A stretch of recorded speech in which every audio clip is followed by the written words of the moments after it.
Mahkamah Konstitusi menolak 5 perkara permohonan perubahan batas usia minimal Capres-Cawapres dalam sidang yang digelar. Namun satu perkara yang diajukan mahasiswa UNS dikabulkan sehingga MK menetapkan batas usia minimal Capres-Cawapres tetap 40 tahun. Sedangkan salah satu permohonan yang akhirnya dikabulkan sebagian yaitu pernah atau sedang menduduki jabatan yang dipilih melalui pemilihan umum termasuk pemilihan kepala daerah meski berusia di bawah 40 tahun. Mahkamah Konstitusi menggelar sidang putusan terkait uji material pasal 169 huruf Q yang mengatur usia minimum Capres dan Cawapres pada Senin 16 Oktober. Sidang putusan dihadiri 9 hakim konstitusi dan dipimpin oleh Ketua MK Anwar Usman. Mahkamah Konstitusi menolak 5 perkara yang memohonkan perubahan usia minimal Capres-Cawapres, sedangkan satu perkara lainnya dikabulkan sebagian. Dengan begitu, Mahkamah Konstitusi memutuskan batas usia minimum Capres-Cawapres tetap 40 tahun atau pernah atau sedang menduduki jabatan yang dipilih melalui pemilihan umum termasuk pemilihan kepala daerah. Berikut pernyataan PSI sebagai salah satu pemohon perkara.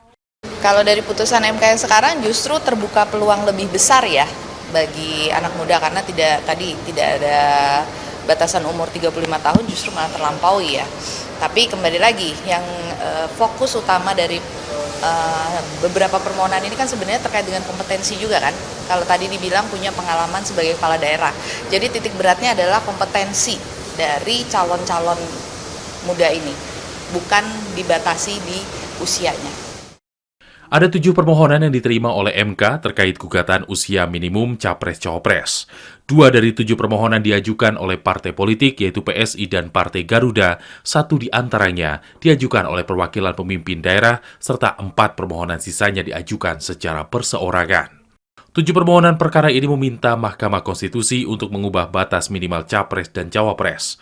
Ada laporan yang meminta mengubahnya menjadi 35 tahun, 21 tahun, 25 tahun, 30 tahun, hingga tetap 40 tahun, namun dengan menyertakan syarat berpengalaman sebagai penyelenggara negara.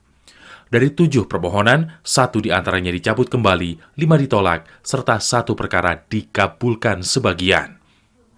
Dengan menetapkan batas usia Capres-Cawapres tetap 40 tahun atau pernah menjabat sebagai kepala daerah, Mahkamah Konstitusi memberikan lampu hijau bagi Capres-Cawapres berusia di bawah 40 tahun namun berpengalaman memimpin satu wilayah untuk melenggang dalam kontestasi pemilu 2024. Dari Jakarta, Rina Anggraini, Aloysius Lewokeda, Kantor Berita Antara mewartakan.